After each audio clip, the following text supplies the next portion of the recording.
Dok, may ubusipon ako ngayon kasi kahapon naulanan kasi ako wala akong dalang payong. Kaya yun, may ubusipon ako ngayon. Mali po yun. Kasi po yung ulan, wala naman po yung daladalang virus. Nahawa kayo ng ubusipon kasi nahawa ka rin po kayo sa ibang tao. Pagka nagsasalita sila, pag umubo sila, yung virus po na maliit na yun, lilipad, tapos masisinghot nyo po.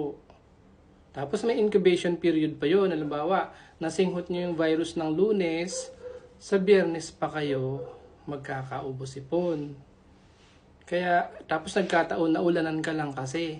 Kaya sa akala mo, naulanan ka ng Webes, akala mo, nagkaubo-sipon ka ng Friday kasi naulanan ka ng Webes. Mali po yun. Ha? Hindi po tama yun na paniniwala.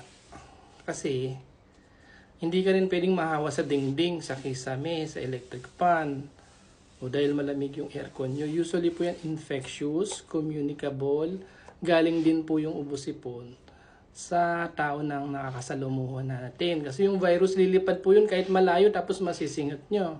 O, thank you po ha.